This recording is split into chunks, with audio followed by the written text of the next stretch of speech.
we realized that what we consider the design aesthetic, how, because internet got in our hands first, right? And we developed an understanding of design aesthetics or UI UX aesthetics, for example. What we think about which design looks beautiful is very contrary to how they interpret it.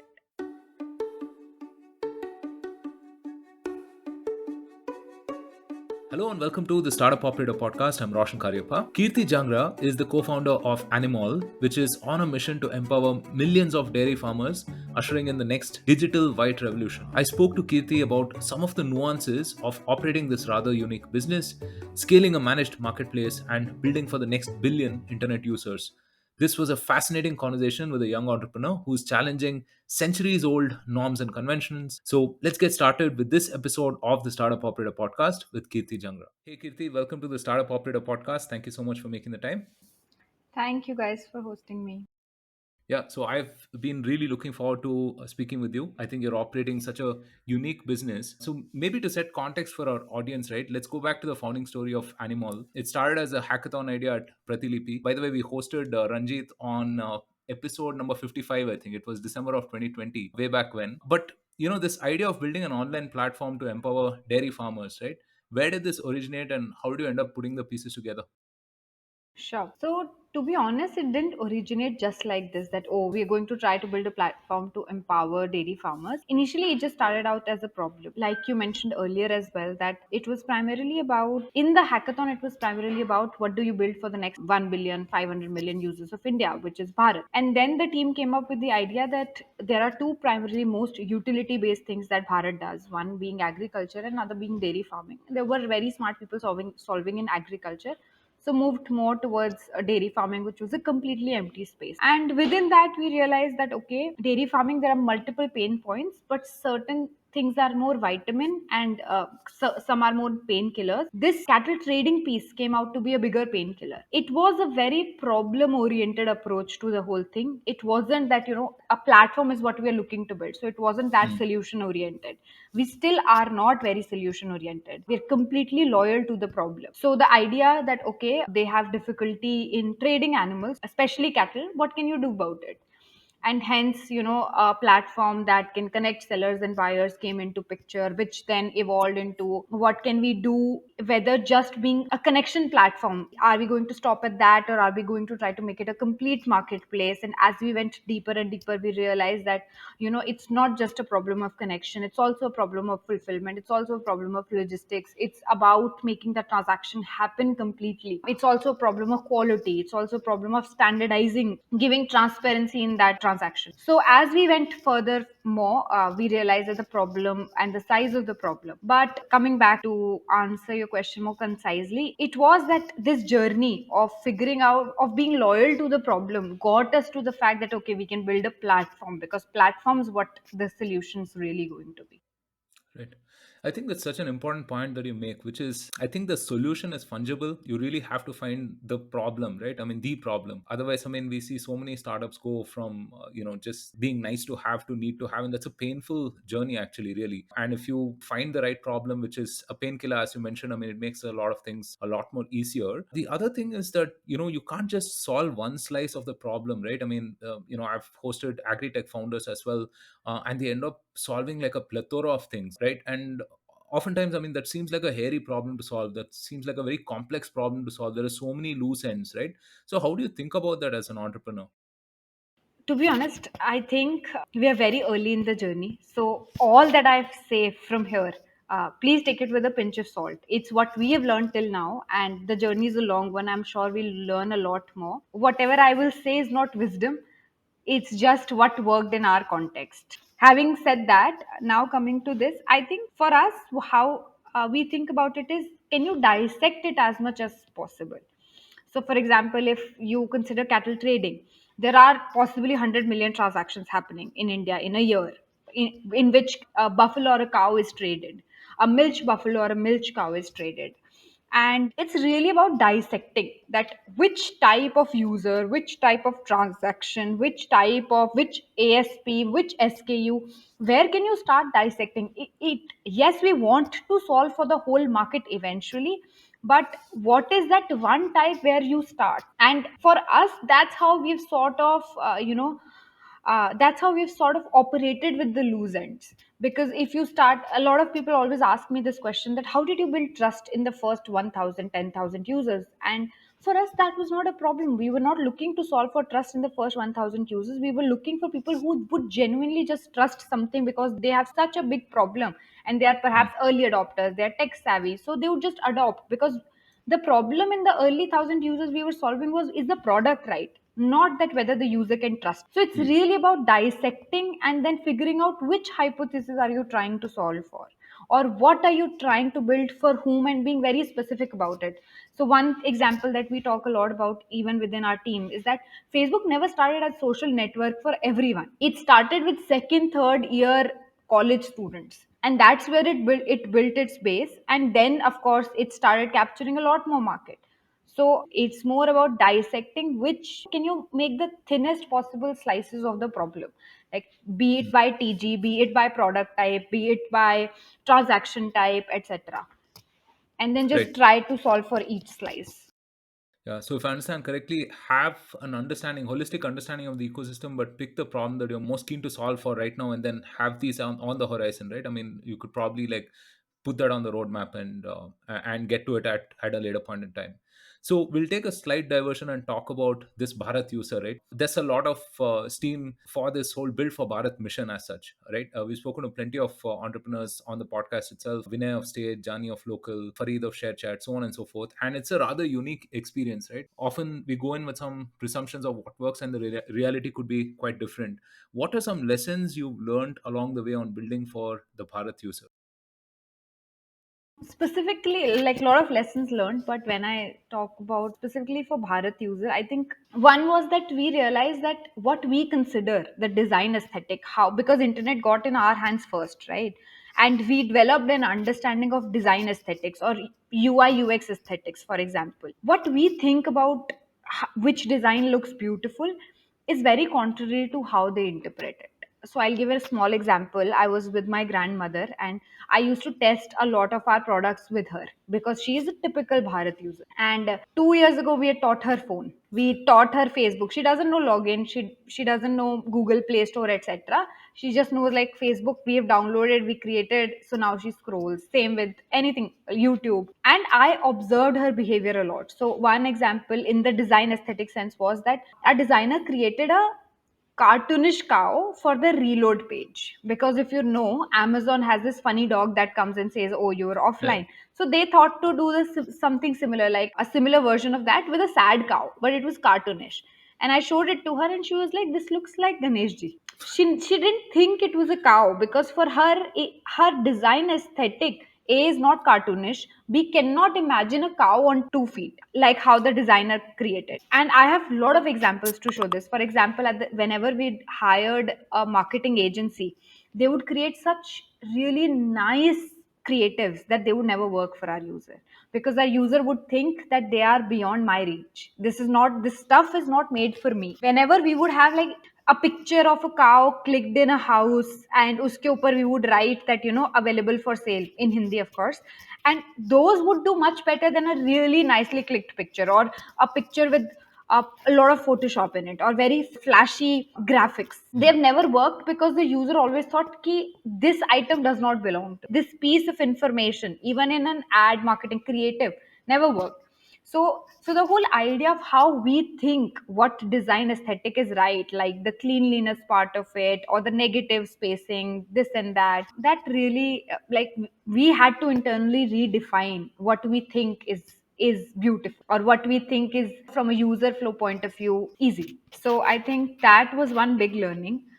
Apart from that, I think if you eliminate bias of who we are as urban users, it's pretty much the same thing. Like they look for utility, they look for like easy design, like the user principles all apply. It's just that we think user principles from an urban point of view, so they feel different. Right. So you have a very bold mission, right, to create the next white revolution. What does this entail? So let's start from the beginning. India is one of the biggest dairy farming industry. It is the largest milk producing and value added producing country in the world.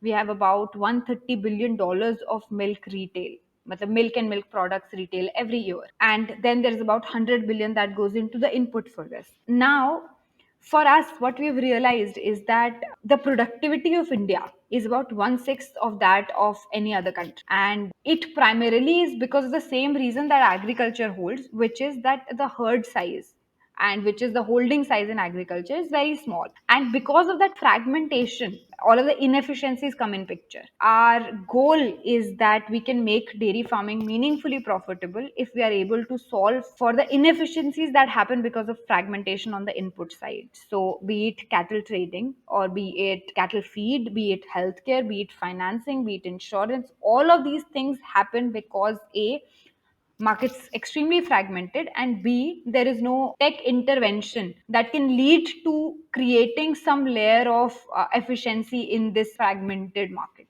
So that's what we want to do, and that's how we believe that the next white revolution will come.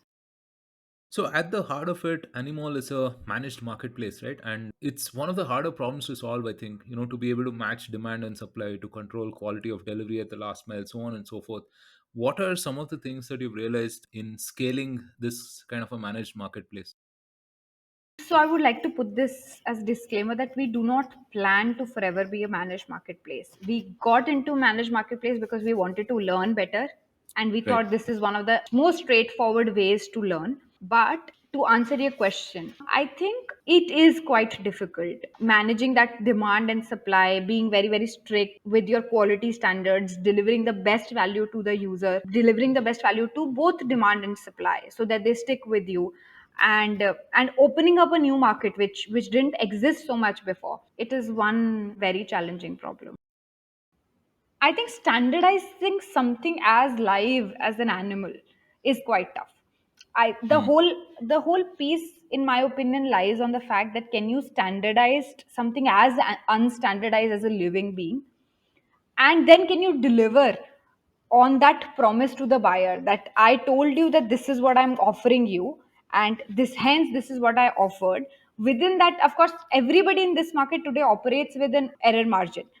Can you minimize that error margin, if not make it zero, and standardize it to such an extent that you can do it at scale? So I Right. think these two things are key, and that's where the nuance lies. For example, I think I had spoken to Ashish from Jambutel, and he spoke about how even a farmer doesn't know what kind of rice are they growing. How would that get standardized and packaged in market? And how, when a farmer's growing, what will the buyer call that rice to ask for it?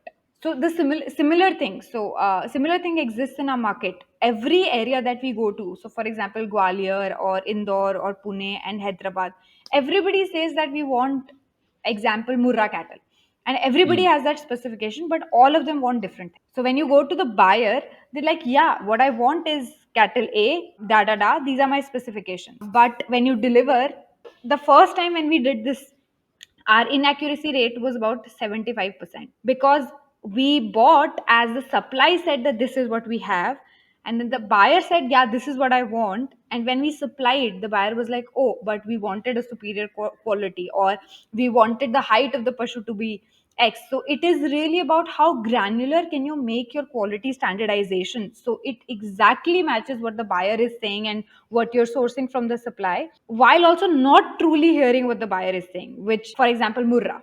It is really about ignoring that and seeing what the buyer actually wants.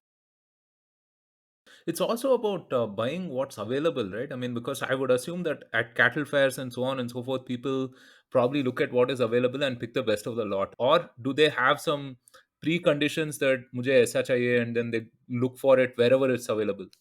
So both are true, which is why we exist. So people have preconditions, is that this is what I want. But at cattle fairs, if I'm not getting what I want, I'm going to have to settle. And that's Hmm. where Animal comes in picture, where we say, okay, this is what you wanted. We know exactly where this is. We'll source it for you. Got it. So you have a wider base basically. Yeah, and of course, cattle fair, for example, is a very time and location based thing that it's Mm. happening on a Sunday in a particular city. Not everybody can make it there, and not everybody at that time to have that exact supply and the same demand.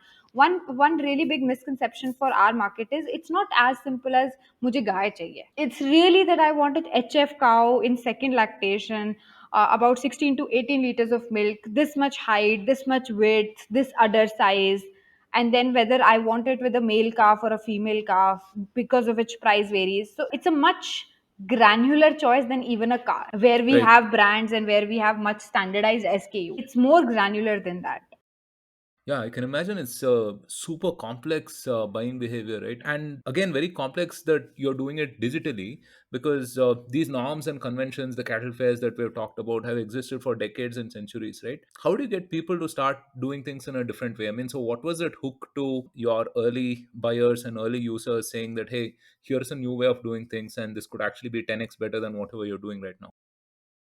I think it's painkiller versus vitamin again. So when you're doing a vitamin problem, you really have to push and you really have to make people understand the utility of what you're giving. And then Mm, you have to do trials, and then you have to do follow-ups, and then you have to care for, everyday care whether the person's using it or not, because you are trying to get them experience the value prop maybe after 30 days. But when it's a painkiller problem, the user says that yes, I needed it the moment you tell them about it. For us, very fortunately, it was the second case, that once when this got, initially people used to laugh.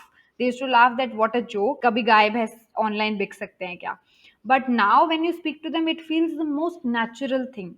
There is a mm, we exist from last 2 years, and there is a user. Once I was speaking to him like customer support, he said ki, no, I've been doing this for 4 5 years. I've been using Animal to sell animals from last 5 years. That's how natural they feel with it. So I think it lies in mm. whether you understand it's a painkiller or a vitamin. Yeah, then I think it's a lot more obvious, I think. And people do get value all the time. I mean, they get it instantly, actually. So this educating the customer, driving adoption for innovation and so on and so forth, right? You have some pretty interesting methods of doing this as well, right? So because I saw in the She Builds episode, for example, street plays and so on and so forth. So how do you engage the local youth and local marketing networks to sort of get your message across? For us, it's been about what stage are you in a city. So because we are hyper local, we Mm, we had a very strong playbook. We understood the value of a playbook very early when we started, and we also had this in our DNA that we are hyper local. So for us, it was about, can you make a standardized playbook for a city, that how do you get to the first 100 users in the city or first 1,000 users, then how do you move from 1,000 to the next 5,000, how do you get to a 10% market share, what do you do after you have 10 to 15% market share. And at each point you're solving for different problems. Like I said, in the first 1,000 users you're not solving for trust. So for the first 1,000 users we would usually use just Facebook, because it was easier to get to them, it was CPI was better, etc. It is actually when you have done the 15% market share is when you need those creative ideas, because now it's not a question of awareness. A lot of them mm, would know about Animal. Now it's about getting your point across, because they're not convinced, they're not downloading because they have some issue. So then you mm. use street play or any other mechanism to solve for that issue. So it's about designing which phase are you in a city, and then which activity would solve for that phase's problem. Right. I'd love to understand that in a little more detail, right? So I think at every stage of the journey for a startup, there's a particular North Star metric that could be relevant, right? Maybe number of customers onboarded, or maybe number of transactions, so on and so forth. And that kind of acts as a focal point for everything that the company does, how the teams are structured, what people do, and so on and so forth. So could you talk about those North Star metrics for Animal and how it has varied over a period of time? So our North Star has never varied till now. We were very sure we are going to be tracking transactions happen through the platform. That's the North Star that we always looked at. Now there are two parts to it. For a transaction to complete, we are going to need the sellers for it, buyers for it. So seller, aka listings, the number of pashu registered on the platform, and then buyers, aka demand. So number of calls made through the app, number of connects made through the app, and then tracking each of them separate. But if you're talking about tracking, so we've been very diligent with Like I said before, we were very sure that hyper local has to be in the DNA. There's no point showing a cattle in Bihar to someone in Jaipur, because that long distance transaction doesn't happen for the TG that we were targeting. It has to be a 50-kilometer transaction because we were targeting C2C transaction. So hyperlocal had to be very strongly in the DNA, and hence all of these things we track on a city or a district level. Right. So, what is the next leap forward in your mission? As you mentioned, I mean, you're still early in the chain, right? So, what are those new sort of solution, new problems that you're going to solve, and what is that kind of expansion that will happen towards that bold mission of creating a revolution, another white revolution? So it would be very fancy that I say we are going to go into financing, insurance, and feed in the next 2 years, but we're not. We're very, very focused on building a 10x product in trading. We know cattle trading is a really huge market. We have just scratched the surface, and we want to be a company whose core product is 10x better till the time we venture out into something exciting. Of course, I get ideas from the team all the time about, that there's a huge opportunity in financing, and then there are people approaching, why don't we do this? We entertain if it's going to contribute into the trading business, but we're not going to diversify extremely soon because we want to win one market first. We want to create a 10x product where the user is supremely happy, and we've just started. In terms of exciting things leading to our bold vision, you would see trading for a while. But having said that, we are doing a lot of exciting things within trading. We are expanding. We started our interstate vertical in which we supply from Haryana to buyers in Pune. What we are doing is we are creating a pure marketplace where sellers in Haryana, which is a premium cattle hub, can list on Animall, and we do the fulfillment to get it to a buyer in Pune. It's about a $10 billion market where from 3 to 4 pockets, about 15 million transactions happen across all of demand pockets in the country, and we are transitioning into proper marketplace there, which also means we will. Till now, we were only in 5 states in the country. We're going nationwide. So yeah, a lot of expansion and new things happening. So, given that how much of this ecosystem needs to be standardized, right? I mean, do you kind of envision yourselves being another Amul or something of that sort sometime in the future? Yes and no. I think Amul changed the lives of dairy farmers. It really, really Yeah. did. So, if it comes in terms of impact, definitely yes. We do think that we would want to create that kind of impact on the ecosystem. In terms of standardizing, etc., I think how we are going to do, which would be extremely tech driven. I can't comment on Amul's, but we are going to be extremely tech driven. We are going to utilize a lot of computer vision and artificial intelligence in trying to do these things more at scale and with less and less human intervention needed, so then we can make a really scalable market. I honestly don't know how, because Amul, I know, runs on a physical product which requires Yeah. collection, so a human has to be in there, so I can't comment on that. Right. At every stage of the startup, right, the founder has to kind of transform themselves in order to make that next leap forward for that next journey, right? So, what are some high level challenges that you are solving for as a founder yourself? A lot.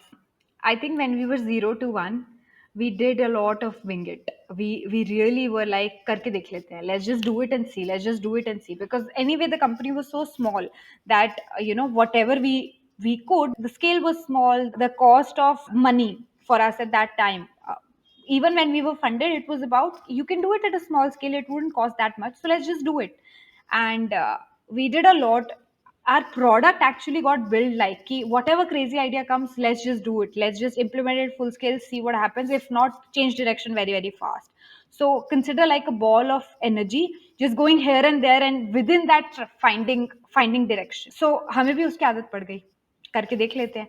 And when we got bigger, when things were at larger scale, and which is about 4 months from now, I've been realizing that करके देख लेते हैं is quite a big exercise now. We do it in small Hmm. groups now, but doing that for all of the company कि करके देख लेते हैं, even if all 60 people in the core team are doing two things करके देख लेते हैं every week, like a lot of energy goes in randomness, like entropy Right. increases but direction doesn't come, because when you are tight group you can steer direction very, very fast. Yeah. So now I think for us as founders, how I see is that nth order thinking becomes a lot more important. Do you know the user? Do you know the market? Do you know the experiment? Can you think about the experiment enough to know where it would go if done?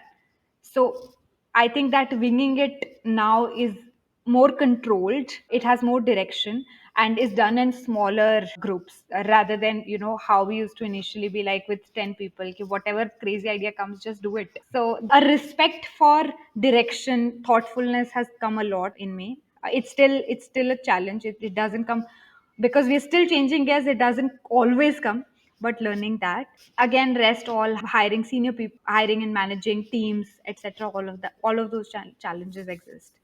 Right. So one of the things that is apparent to anyone who watches She Builds is the relationship that you have with your friend and co-founder Neetu Yadav, right? So how important is it to have someone like that by your side on this journey? I would say very.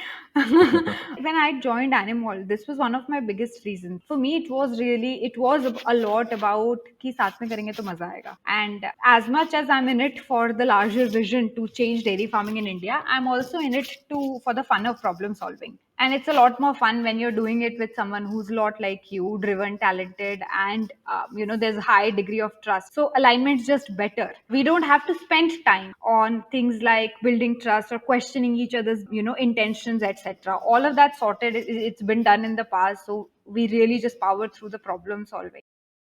Right. Awesome. So, finally, as someone who strived to do something different, stepped out of the norm and built Animal, right? So, what is your advice to entrepreneurs or wannabe entrepreneurs who have an idea and want to take that leap forward? I would say just if you're in the 0 to 1 phase, like really just karke dekh lo, is what I would say. Just if you can't launch an app, launch a website. If you can't launch a website, like launch a Google form, but test what you're thinking is right. Like solve hypothesis by hypothesis. Just test. Don't keep it all in your mind and sit on it thinking like I have an idea. All right. That's a fantastic note to end the podcast on, Kirti. Thank you again for making time for this and all the best with everything that you have coming up. Thank you. Thank you so much for having me. Thank you so much for listening. If you liked this episode, then don't forget to subscribe to us on your favorite platform and share this episode with all of your fellow startup operators. Also, follow the Startup Operator on LinkedIn and Twitter for more updates. Stay safe, take care, and see you soon on a brand new episode of the Startup Operator.